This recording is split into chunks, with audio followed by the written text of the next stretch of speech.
Bonjour, alors cette semaine, enfin ce matin quand j'enregistre la vidéo, je suis passé à la radio, sur une radio, la radio neuchâteloise, la RTN, la radio locale, et j'en ai profité en fait pour documenter le processus de préparation à l'émission, parce que ben là j'ai été invité pour parler de ma chaîne YouTube et de parler de stats, et d'habitude quand je suis invité dans les médias c'est pour parler d'une étude qu'on a publiée ou commenter un truc, donc voilà il y a matière. Et là, d'un coup, ben, je devais parler de mon travail sur YouTube, de vulgarisation et de stats en intéressant les gens. Et puis, bah voilà, enfin, je me suis mis un petit peu la pression parce qu'il fallait préparer le truc. Et je me suis dit que ça allait être marrant peut-être de documenter tout le processus de préparation de l'émission, parce qu'en fait, quand on est invité sur une émission de radio, ben, on n'est pas, on n'arrive pas comme ça dans le studio et puis on raconte son truc.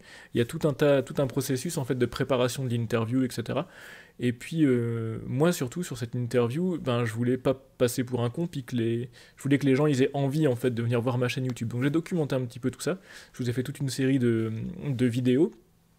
Un petit peu au jour le jour qui vous montre le processus du truc, et puis vous aurez un petit aperçu du résultat final ensuite. Parce que c'est marrant, je viens de recevoir un email d'une journaliste de la RTN, qui est la radio neuchâteloise, parce qu'ils veulent m'accueillir en interview la semaine prochaine, mercredi prochain, pour parler de ma chaîne YouTube. Et je suis content parce que j'ai fait beaucoup de médias depuis le début du Covid pour être interrogé sur le Covid. Et par rapport à des papiers que j'avais écrits ou des papiers à commenter, etc. Et puis là, c'est la première fois que je reçois une invite dans les médias pour parler de ma chaîne YouTube en tant que chaîne YouTube, c'est-à-dire qu'il traite de statistiques. Donc ouais, c'est un petit tournant dans mon contenu, puis ma perception par le public, et ça je suis super content. Donc je vais essayer de documenter un petit peu, et puis de vlogger, enfin pas de vlogger, mais de documenter un petit peu le processus de préparation de l'émission, et puis peut-être un peu de filmer à l'intérieur, enfin on verra, mais voilà. En tout cas, je suis super content. Bon, on est mardi, il va être 10h. J'ai la journaliste, enfin une journaliste de l'émission qui va m'appeler pour préparer l'interview de demain. Je pense qu'elle va me dire quelles questions elle a en tête, etc. Moi, de mon côté, je vais essayer de comprendre ce que c'est son objectif pour l'interview, pour voilà, qu'elle puisse faire une bonne interview, et puis lui être utile, et en comprenant ce qu'elle veut, je vais pouvoir essayer de, moi, remplir mes objectifs pour cette interview, qui sont ben, de me faire connaître, de paraître sympathique aux yeux du public qui ne me connaissent pas, et d'amener des gens sur ma page YouTube. Donc pour ça, ben, j'ai plusieurs choses à dire, je vais devoir répéter le nom de ma chaîne YouTube, etc. Mais donc là, ce que je vais faire dans 5 minutes, elle va appeler à peu près, c'est que je vais essayer de bien définir la trame de ce qu'elle veut, de bien comprendre ce qu'elle veut. Et puis là-dedans, bah, je vais pouvoir ensuite préparer les réponses aux questions qu'elle me posera demain, puisqu'on va faire, je pense, aujourd'hui la liste des questions qui seront posées demain. Je vais pouvoir y réfléchir un petit peu pour pouvoir placer mes billes de façon correcte. J'ai pris un petit carnet, et puis, enfin, un carnet, un calepin et puis un crayon, et puis je vais pouvoir noter ce qu'elle me raconte, et puis bah, comme ça, voilà, on va voir le déroulé du truc. Ok, alors je vous écoute. Donc, cette chaîne YouTube, parce que moi j'ai quand même été voir hein, ce que vous avez fait, je trouve que alors c'est quand même encore compliqué pour quelqu'un qui s'intéresse, qui connaît rien. Oui, alors en fait, au départ, c'est destiné à, euh, à des biologistes. Enfin, moi, j'ai une formation de biologiste, donc j'avais destiné ça à des biologistes qui doivent faire des stats, mais qui connaissent rien en stats. D'accord. Et c'était vraiment pensé comme ça. Bon, on est le 1er février, là, il est 21h, un peu passé. Et c'est demain que je passe à la RTN, donc à 7h, entre 7h30 et 8h. Donc c'est un gros créneau parce que c'est là où les gens vont travailler, ils écoutent en voiture, donc il y a quand même une grosse audience, c'est une matinale. Et la journaliste, donc j'ai eu un entretien avec cet après-midi, et là elle m'a envoyé un email pour euh, me donner la liste des questions qu'elle va poser en fait, enfin, qu'elle a prévu de poser. Donc c'est un canevas, hein, ça peut varier ce qui sera vraiment dit euh, pendant cette interview. J'ai 2 segments de 4 minutes qui sont coupés par une chanson, il me semble. Donc voilà, je vais vous mettre la liste des questions. Et faut pas oublier que l'enjeu pour moi, là, j'ai 8 minutes pour me faire de la pub, pour me faire de la promo, tout en disant des trucs intéressants. Et donc pour moi, ce qui est hyper important, c'est de paraître compétent et sympathique et fiable, et surtout de me faire connaître, donc de rediriger les gens vers ma chaîne YouTube. Voilà, donc ça c'est pas forcément super évident pour moi me faire de la pub, j'ai du mal en fait à me mettre en avant me vendre. J'ai du mal à me vendre, voilà, c'est comme ça. Bon. Et du coup, je me suis fait ici un petit pense-bête. Voilà, je peux mettre là, paf. Où en fait, dessus, j'ai plus ou moins ce qui est très important pour moi de raconter dans les réponses aux questions. Donc par exemple, la première question, c'est, voilà, dans un des épisodes, vous analysez l'écosystème Kaamelott avec des stats de biologistes, vous pouvez en dire plus. Bon, ben, il faut pas que j'oublie de dire à ce moment-là, de commencer par dire, oui, alors d'ailleurs, si vous voulez voir la vidéo dont on parle, sur YouTube, vous la cherchez, vous tapez écosystème Kaamelott et vous tomberez sur ma vidéo. Parce que si je le fais pas à ce moment-là, c'est foutu en fait. Les gens trouveront jamais la vidéo, ils iront pas la voir. Donc il faut que je le mette là pour ramener les gens. La deuxième question, elle est un peu casse-gueule. Parce que c'est pendant la pandémie, vous êtes questionné sur votre rôle à jouer en tant que scientifique. Et là, bah forcément, moi j'ai fait des choix qui me paraissent justes. Et il faut que je fasse hyper gaffe à pas dire ben oui, j'ai fait ce choix-là, je suis le meilleur. C'est. J'ai remis une petite lumière pour que ça aille mieux. Je suis le meilleur, c'est comme ça qu'il fallait faire. Je suis mieux que les autres parce que j'ai fait de la vulgarisation, par exemple, ou que j'ai fait cette méta-analyse avec Thibaut Fiolet sur l'hydroxychloroquine. Je pense pas que je suis meilleur que les autres scientifiques, c'est juste que j'ai fait moi ce que je pensais qui était juste. Mais du coup, il faut pas que je paraisse prétentieux ou dénigrant. Je pense pas être meilleur que les autres et je dénigre pas les chercheurs qui n'ont pas fait de vulgarisation ou quoi. Mais il faut que je fasse attention à ce que ce soit pas mal perçu. Donc là, j'ai écrit aussi un petit peu les éléments de langage sur. Enfin, je dis des éléments de langage, mais c'est vraiment ce que je pense.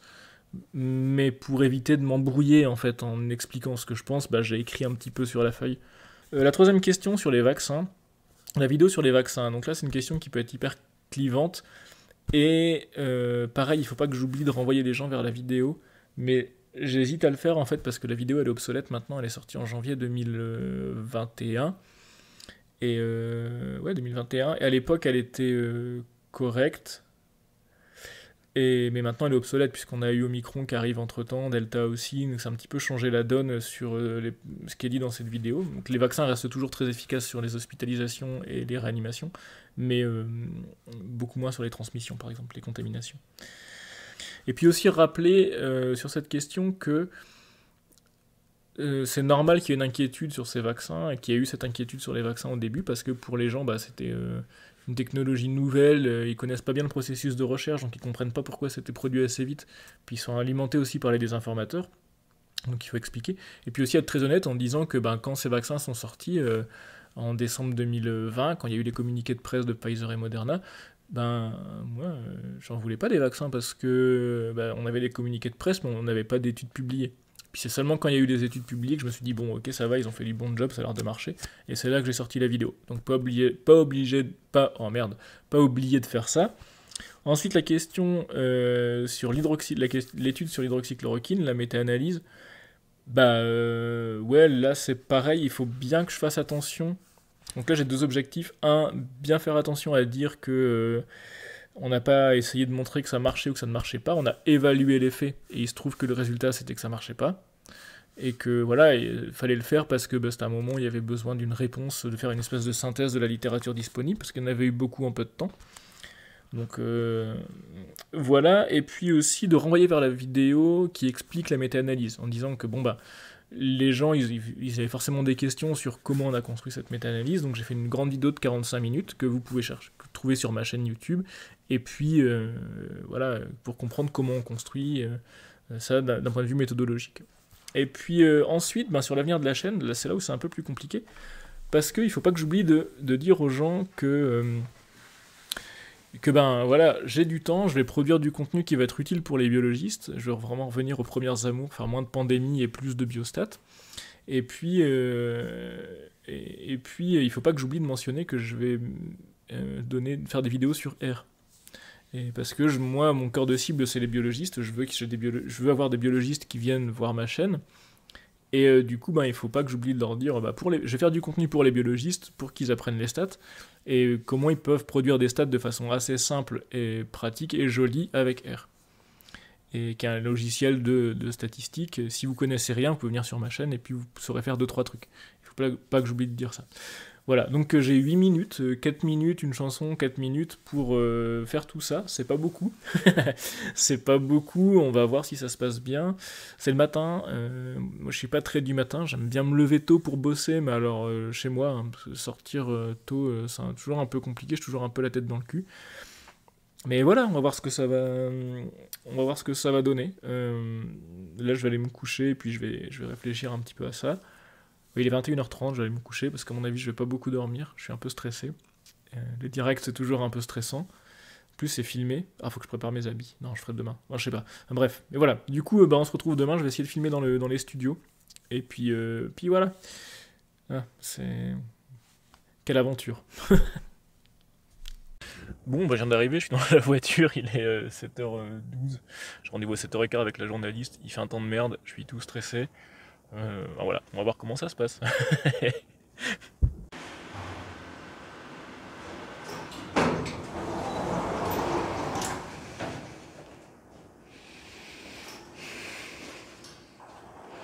Sonner, alors sur ça.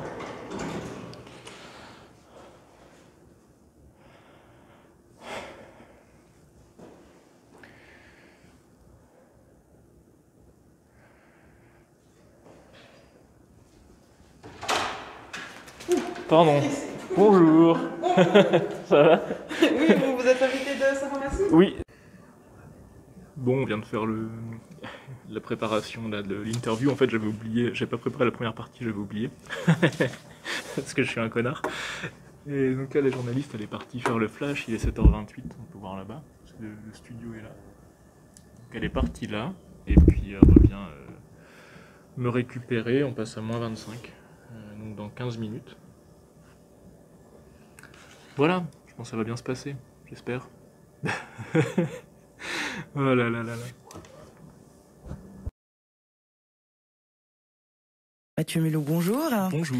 Vous montrez le monde avec des statistiques. Comment vous est venue cette passion?